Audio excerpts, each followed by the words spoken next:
Good afternoon, everyone. Thank you so much for joining. For those of you who don't know me, I'm Beth Ridley, and I lead Ridley Consulting Group. So we are a consulting shop, and we help companies develop inclusive leaders and build workplace cultures of belonging.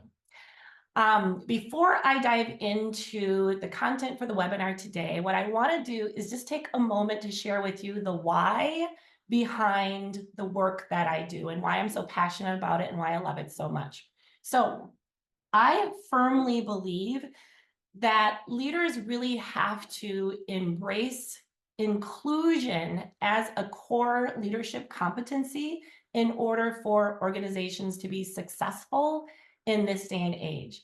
And that is because our workplaces are simply too diverse, too complex, and frankly, too stressful to not prioritize inclusion and belonging.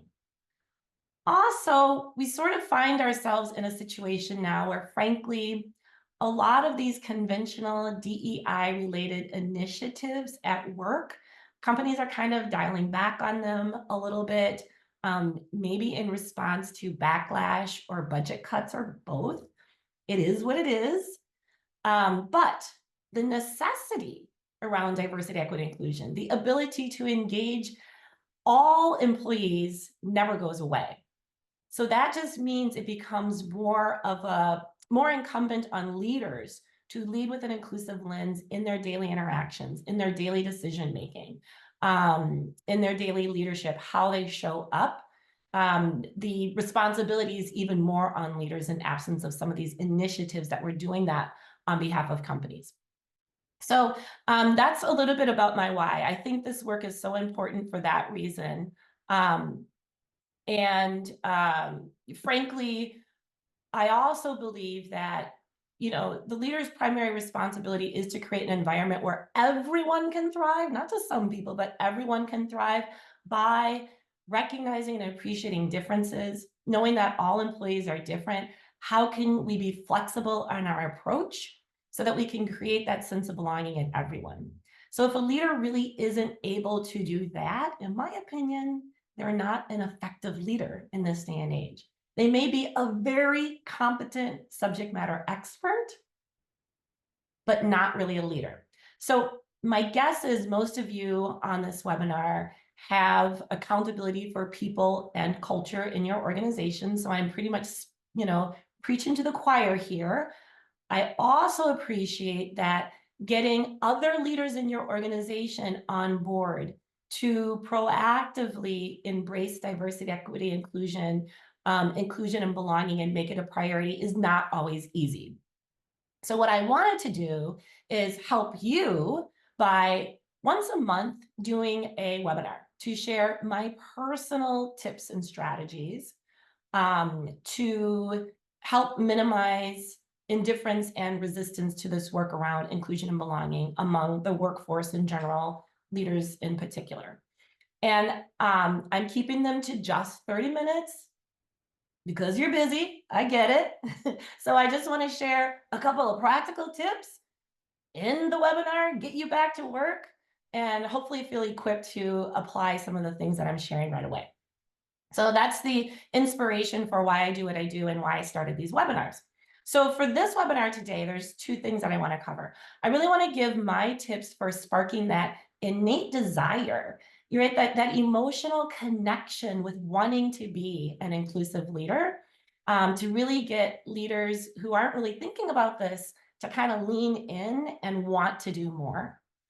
And then once we've piqued their desire, I want to share with you my 3 foundational inclusive behaviors I recommend all leaders start with in order to demonstrate being an inclusive leader and really plus up their leadership skills. So my recommendations are very digestible, they're very doable and very practical. So I want to share those. Then I'll save time at the end for Q&A. So as questions come to mind, do put them in chat. Aaliyah is here to monitor chat for me and make sure that we get to your questions at the end. Very good. Okay, so let's see. Diving in. Oh, you know what? Sorry. Before I dive in with my first tip, a couple of things I just want to share. A little bit of context so that you appreciate like how I go about my work. I align everything I do to the ADKAR change model. So that doesn't mean, whether it's a 1 hour webinar or a multi-year consulting engagement, if we are asking leaders and employees to do something new, that is change. And change can be anxiety producing, as you know. So I want to make sure I'm thinking about what are all the levers that I can pull to make sure we're bringing someone along on that change journey more effectively. So everything from making sure we're creating the awareness for why change needs to happen, the innate desire to want to change, the knowledge of what are the actions I should be taking, and the ability and the reinforcement to take those actions consistently. So my first webinar that I did in June really focused on the awareness piece. So really building the business case for why inclusion and belonging and inclusive leadership matters. And again, minimizing resistance and indifference to the business case by using language that better resonates, right?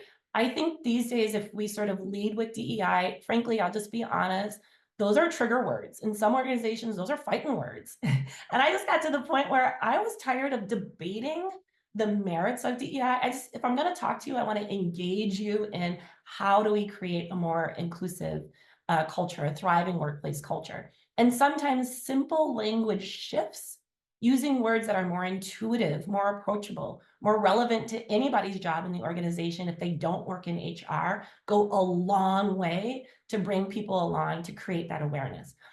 If you missed that webinar, it's called Words That Win. I'm going to put a list of the resources in chat. Actually, Aaliyah, do you have that list of resources? If you wouldn't mind copying and pasting and put them in chat. I'm going to mention a number of resources as we go, so I want to make sure you have links to everything.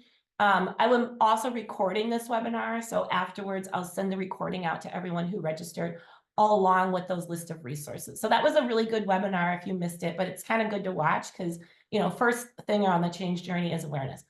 For this webinar today, I'm going to be focusing on the desire piece. And again, how do I actually peak more of that emotional desire beyond the business case for leaders to want to step up as inclusive leaders, and the knowledge piece in terms of the call to action. What's the ask of them?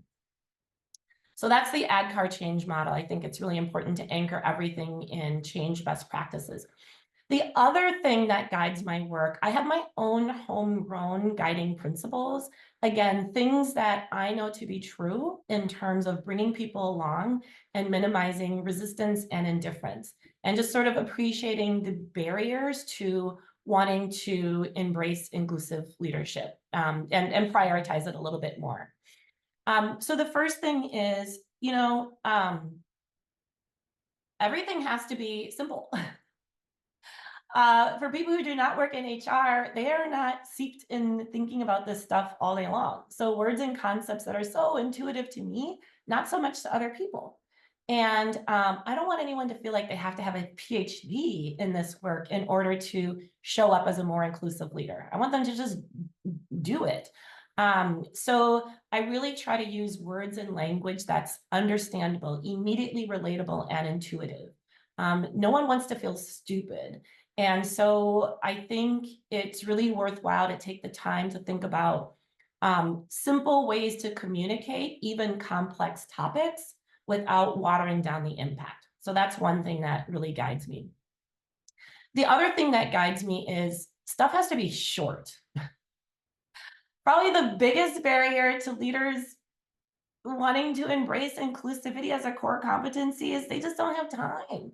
They're too busy with their day jobs. And so, I always think about how can I communicate something in as a digestible format as possible.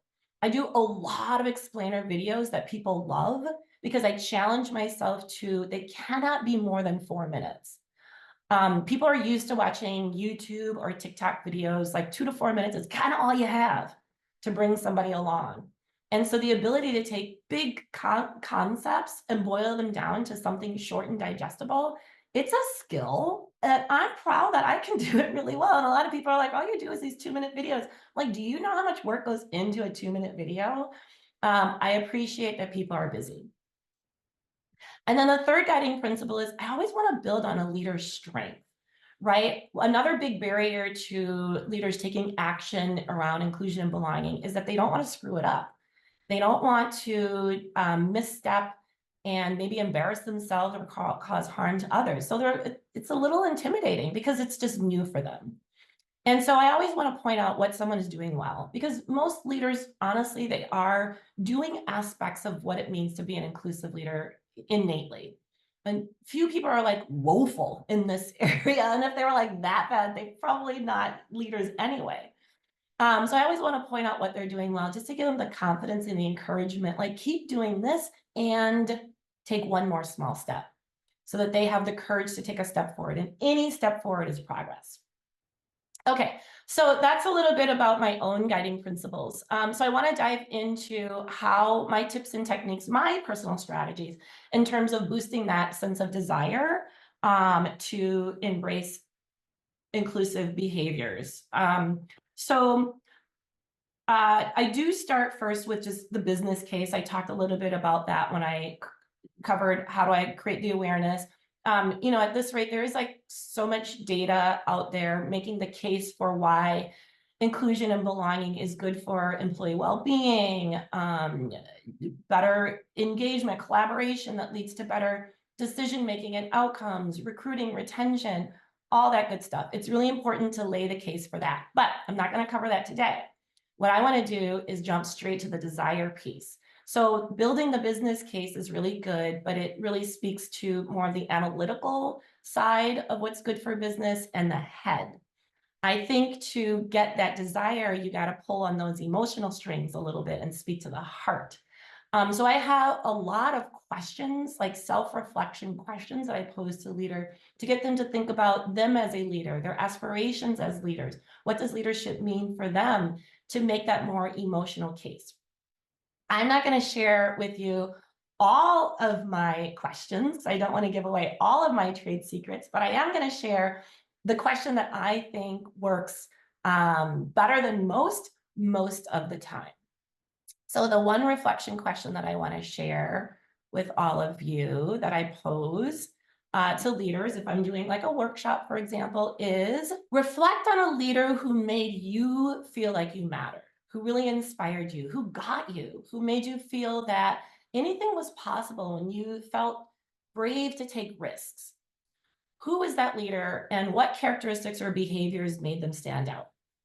So I pose this question because most people have one person that comes to mind. And frankly, when they think about that person, they go to a real happy place.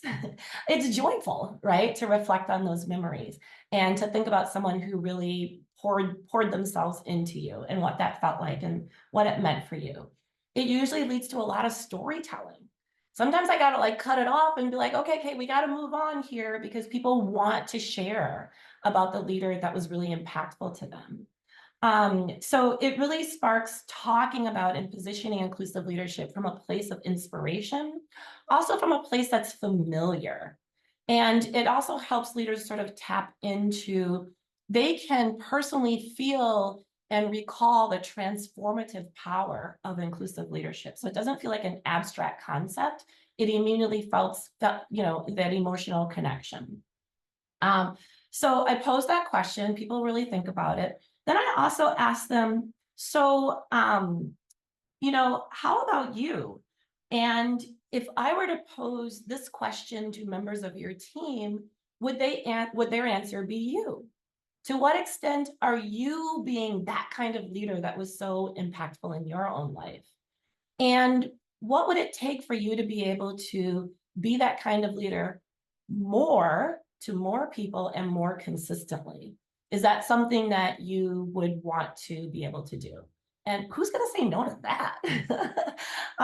And so that's really a great way to, again, connect with someone emotionally, speak to the heart, and spark that desire to want to step up their leadership so they can be exceptional leaders, sort of channeling the exceptional leader that they had in mind.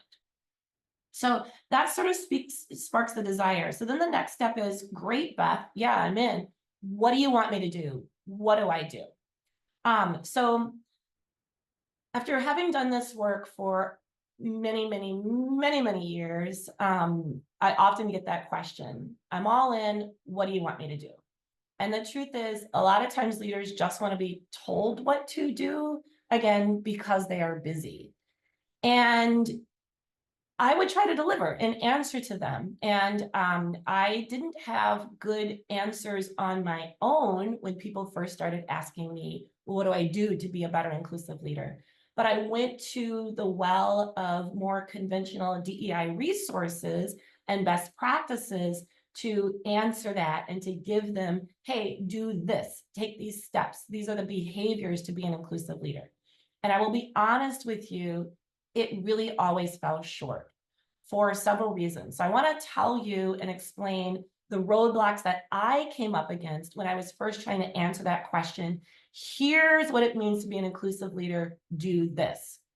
So the first challenge, I guess I would say, with conventional DEI best practices around what it means to be an inclusive leader is that a lot of the actions, frankly, they just took too much time outside of work. The requests were more extracurricular because it was really all about strengthening your intercultural competency. So in other words, how to understand and relate to people who come from different cultural backgrounds, different identities, different demographics. And the only way to do that is to immerse yourself in other cultures to broaden your perspective. So that means reading books, listening to podcasts, going to museums, meeting and spending time with people, all of which I believe in. I think that is so important. The challenge is, again, people are well-meaning and they're busy. It was not getting done. Maybe a leader might be like, oh, yes, I took your challenge and I listened to a podcast, but they're not doing it enough consistently to actually make a difference. So challenge number one, the activities were just too time-consuming and unrelated to daily work responsibilities. All right, fine, learned that. So let me give them action steps, behaviors that they can do at work related to work. Still didn't go quite as I was hoping. So a lot of those best practices were, how can you contribute to advancing inclusion and belonging at work? And some of the conventional wisdom were things like be an ally, sponsor underrepresented employees at work, make sure you're offering equitable opportunities. Also very important and very daunting. It's really hard to ask a leader to go from 0 to sponsor underrepresented employees without adequate training or some type of framework or initiative to support them. So in many cases, they just sort of backed off because it was more than they could bite off. And also, again, without proper training and the structured framework, these things can actually go pretty wrong if not done well. So that wasn't a slam dunk either. So then I was just like, whatever, I'm keeping this simple. I'm coming up with just my everyday acts of inclusion, really simple things that leaders can do in their day-to-day.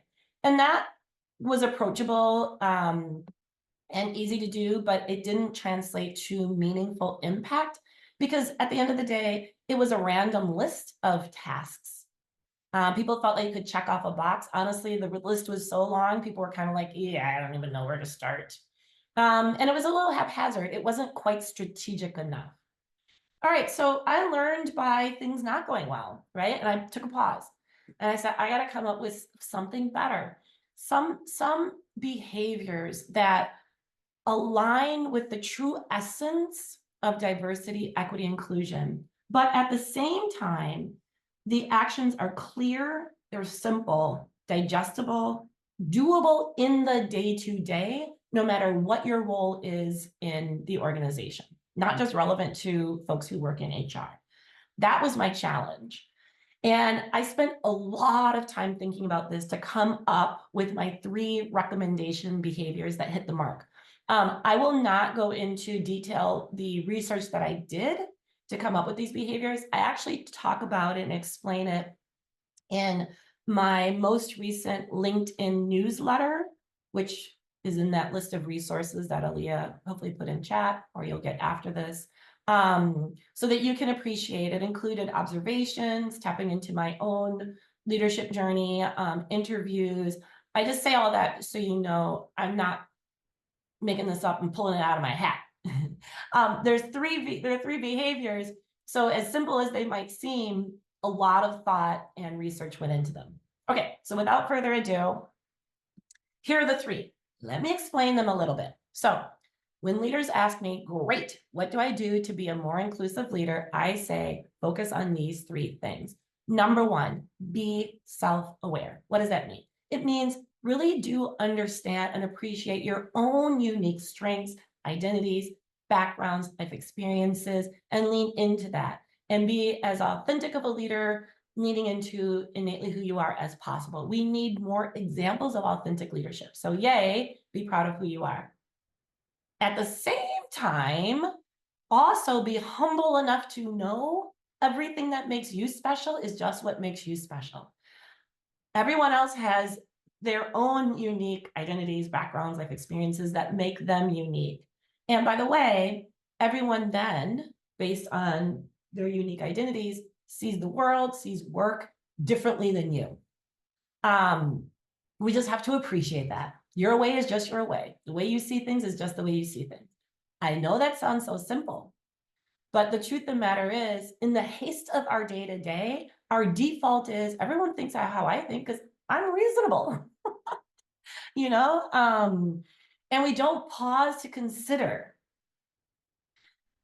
there might be another way to look at this. There could be something else, or what may I be missing?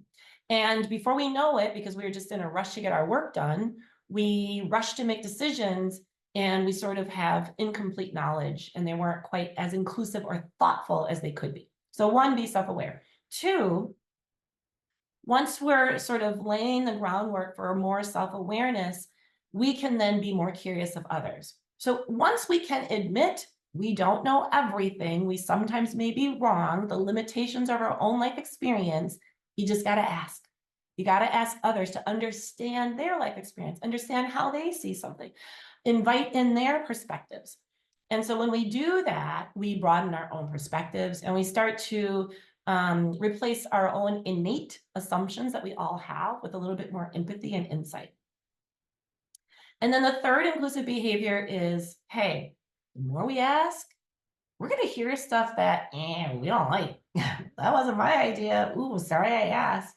I'm interacting with people like, well, how can they think that way? What kind of life experience or background? Whoa, no, no, no, not my values, not my beliefs. And then that gets challenging. And I think unless we acknowledge that, this is why a lot of people are kind of like stiff arming around inclusion and belonging, because they feel like now I got to change my beliefs. This is, you know, I don't want to be all woke. You know, I think the way I think, and I'm doubling down on that. So I really, really emphasize it is not about changing your own beliefs or values. It may not even be changing your mind about anything. But I am asking you to change your behaviors, especially as a leader, appreciating that you work with people who are different than you, fact. And so we need to seek to understand, not agree, but seek to understand, especially when we don't agree. And simply by understanding, we become more self-aware, which allows us to become more curious. And it really sort of creates, you know, these three behaviors really work well together as sort of like a flywheel for someone to be leading in a more inclusive way. So that's sort of the magic of these three behaviors. They're so simple, they're very intuitive, but they pack a lot of punch, I will say.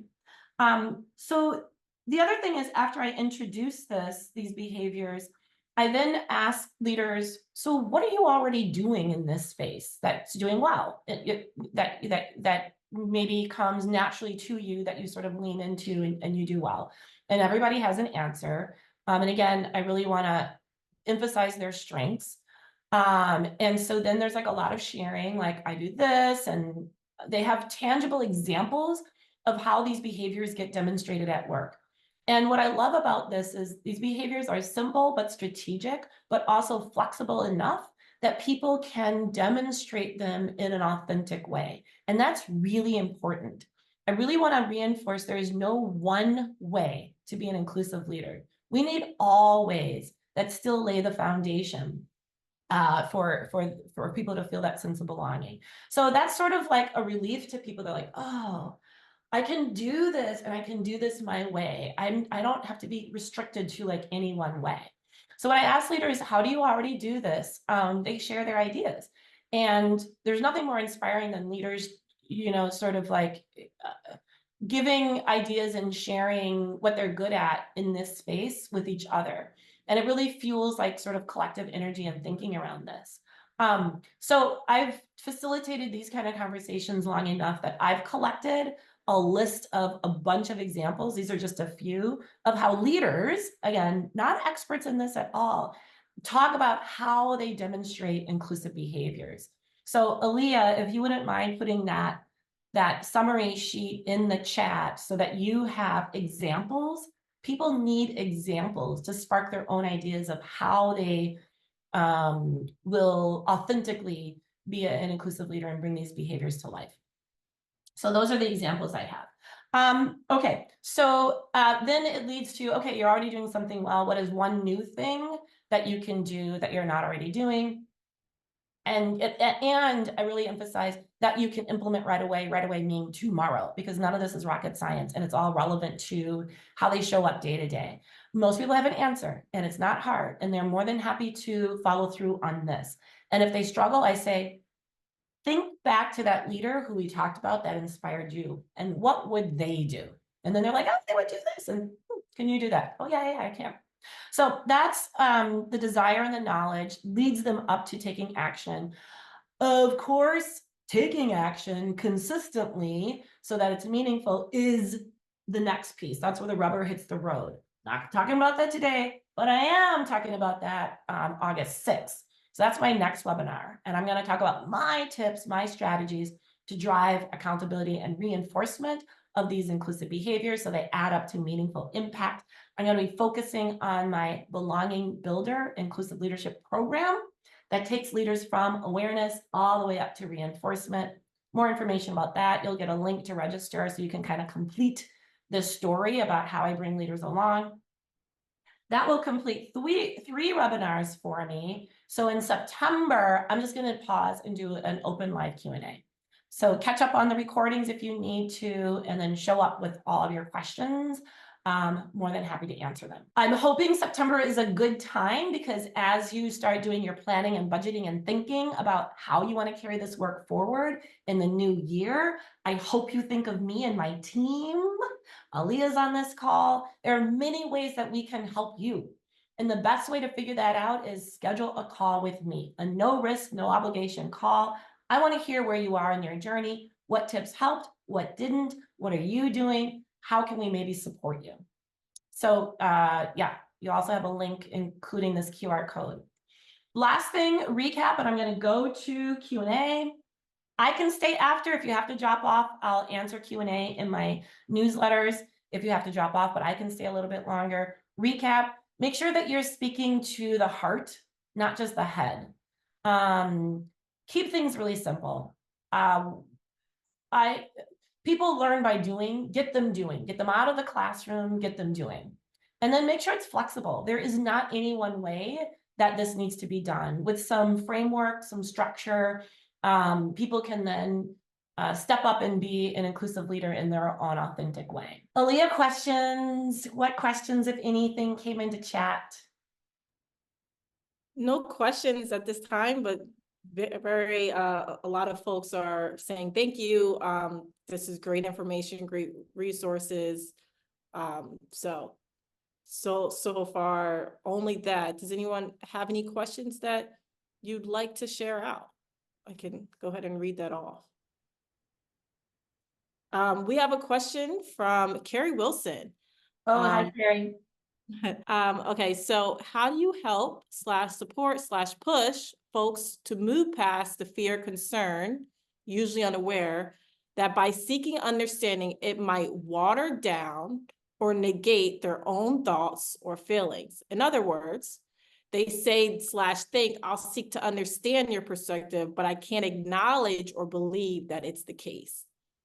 Yeah, and I think that's part of it is just recognizing that that is a big barrier, right? And so, and I do a lot of exercises so people can appreciate what does it feel to understand, which requires a lot of listening and maybe repeating back what you heard without necessarily having to agree or to change your mind. And if in conversation with someone, the goal is to not win them over with your point of view, but truly to understand, that is winning. Because at the end of the day, even if you understand, you become wiser, you become more thoughtful in your perspective.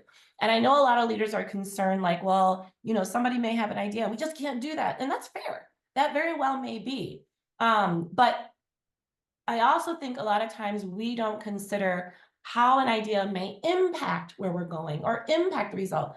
It's always good to know what people are thinking, and that is a reality. People have different ideas, perspectives, and experiences. And if your ultimate action or however your decision or your interaction is not wise enough to know how other people are viewing or experiencing something, you are at a disadvantage. So I think it's something that just needs to be talked through. And then most people sort of get it, but I think exercises, which Carrie, you will be doing because you're doing the Belonging Builder program, they will actually be able to practice what it feels and looks like to listen, to understand, because most of us at work, we're kind of trained to the only time I open my mouth is to convince somebody of my point of view. But again, that's old school leadership. We're talking about new school leadership. Thank you for the question. I hope Yeah, I answered it. yeah. Any other questions? Okay, well, class dismissed.